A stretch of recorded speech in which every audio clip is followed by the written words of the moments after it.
आज मैं आपको बताऊंगा 60 से 80 हज़ार के बीच में best value for money gaming और एडिटिंग वाले लैपटॉप्स। पर दूसरी वीडियोस की तरह मैं आपको 10-15 लैपटॉप सजेस्ट करके कंफ्यूज नहीं करूंगा। सिर्फ और सिर्फ दो लैपटॉप्स बताऊंगा जो सही मायने में गेमिंग लैपटॉप्स हैं। पहला लैपटॉप है लेनोवो का आइडियापैड गेमिंग 3 जो आपको अराउंड 66,000 रुपीज का पड़ेगा, और दूसरा लैपटॉप है एसर का निट्रो 5 जो आपको अराउंड 72,000 रुपीज में मिल जाएगा। तो इन दोनों लैपटॉप्स में ऐसा क्या है जो मैंने इतने सारे लैपटॉप्स में से सिर्फ इन्हीं दो लैपटॉप्स को पिक किया है? इसे समझने के लिए आपको इस वीडियो को पूरा देखना पड़ेगा, जिसके बाद आप कभी भी गेमिंग लैपटॉप पिक करते वक्त गलती नहीं करेंगे।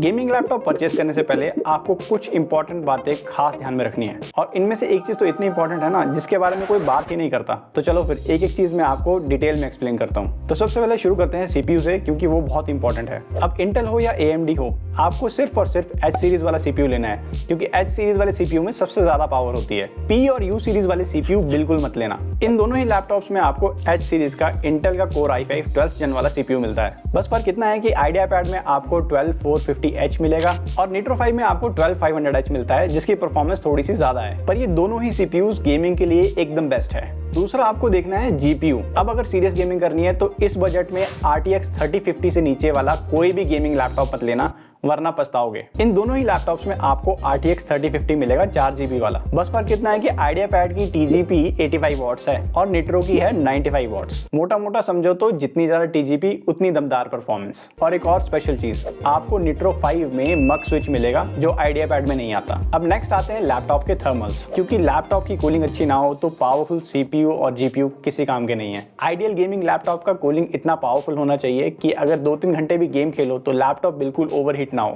और हाँ, पतले दुबले थिन एंड लाइट वाले गेमिंग लैपटॉप से बिल्कुल दूर रहना, क्योंकि वो ओवरहीट करते हैं। अब पतली सी चैसी में कितना ही कूलिंग परफॉर्मेंस एक्सपेक्ट करोगे तुम। कमिंग टू द पॉइंट, इन दोनों ही लैपटॉप्स में जबरदस्त कूलिंग हार्डवेयर है। दोनों में ही आपको ड्यूल फैंस का कूलिंग सेटअप मिलेगा, और दोनों में ही टॉप और बॉटम एयर इनटेक वेंट्स और 4 एग्जॉस्ट वेंट्स हैं। तो जितना लंबा गेमिंग सेशन कर लो, थर्मल थ्रॉटलिंग और ओवरहीटिंग की प्रॉब्लम इन दोनों लैपटॉप्स में नहीं आएगी। हाँ, थोड़े बहुत फैंस लाउड हो जाएंगे, पर अगर गेमिंग हेडफोन्स लगा के करोगे तो पता ही नहीं चलेगा। इसके बाद जो हमें कंसीडर करनी चाहिए वो है डिस्प्ले। गेमिंग लैपटॉप्स में डिस्प्ले का रिफ्रेश रेट कम से कम 120 हर्ट्ज तो होना ही चाहिए, वरना किसी गेम में अगर तुम्हें 60 FPS से ज्यादा मिले तो उसका फायदा तो तुम्हारी आंखें उठा ही नहीं पाएगी। अब यहाँ तुम्हें आइडियापैड की डिस्प्ले में मिलेगा 120 हर्ट्ज का रिफ्रेश रेट, जबकि निट्रो 5 में आता है 144 हर्ट्ज का रिफ्रेश रेट। पर रियल लाइफ में 120 और 144 हर्ट्ज के रिफ्रेश रेट में आपको फर्क पता ही नहीं चलेगा।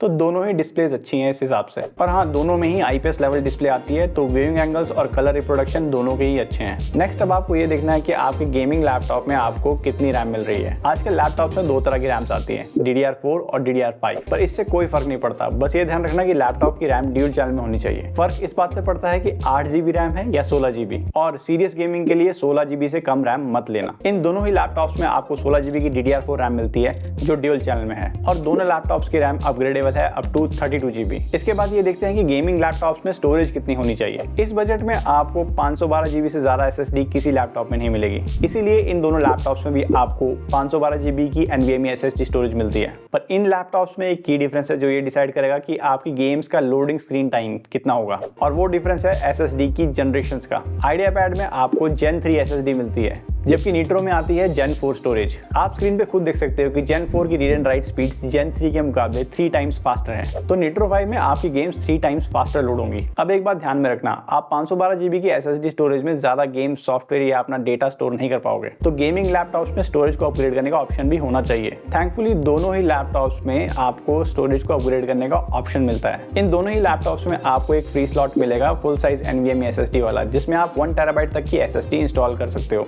इसके अलावा निट्रो में आपको एक 2.5 इंच का हार्ड डिस्क वाला स्लॉट भी मिलता है। तो निट्रो 5 टोटल 3 ड्राइव सपोर्ट करता है, और इसी वजह से निट्रो 5 वीडियो एडिटिंग करने के लिए एक बढ़िया चॉइस है। क्योंकि वीडियो एडिटिंग करने के लिए ना अगर 3 सेपरेट ड्राइव्स होंगी तो वीडियो एडिटिंग एक्सपीरियंस बहुत ही स्मूथ हो जाता है। पहली ड्राइव आप सॉफ्टवेयर को इंस्टॉल करने के लिए यूज करोगे, दूसरी ड्राइव आप as a cache drive use करोगे, और जो तीसरी ड्राइव है वो लार्ज मीडिया फाइल्स को स्टोर करने के लिए यूज कर सकते हो। अब जैसे मैंने वीडियो के इंट्रो में प्रॉमिस किया था ना, मैं आपको उस चीज के बारे में बताऊंगा जिसके बारे में और कोई बात नहीं कर रहा है, और वो बात है गेमिंग लैपटॉप्स की मेंटेनेंस। गेमिंग लैपटॉप्स की परफॉर्मेंस टाइम के साथ यार एक जैसी नहीं रहेगी, क्योंकि टाइम के साथ यार CPU और GPU पे लगी हुई जो थर्मल पेस्ट होती है ना, वो बर्न आउट हो जाती है और आपके कूलिंग फैंस और वेंट्स भी डस्ट से ब्लॉक होने लगेंगे, जिससे आपके लैपटॉप में ओवरहीटिंग और थर्मल थ्रॉटलिंग की प्रॉब्लम आएगी। तो आपको गेमिंग लैपटॉप वो चूज करना है जिसमें बैक पैनल को ओपन करके आप इजीली डस्टिंग और थर्मल रिपेस्टिंग कर सको। और इन दोनों ही लैपटॉप्स में आप बैक पैनल को ओपन करके फैंस को इजीली क्लीन कर सकते हो और हीट सिंक को इजीली रिमूव करके रिपेस्टिंग कर सकते हो। बजट के हिसाब से दोनों के बेंचमार्क्स और गेमिंग परफॉर्मेंस बहुत सही है। आप वीडियो को पॉज करके दोनों के स्कोर्स आराम से कंपेयर कर सकते हो।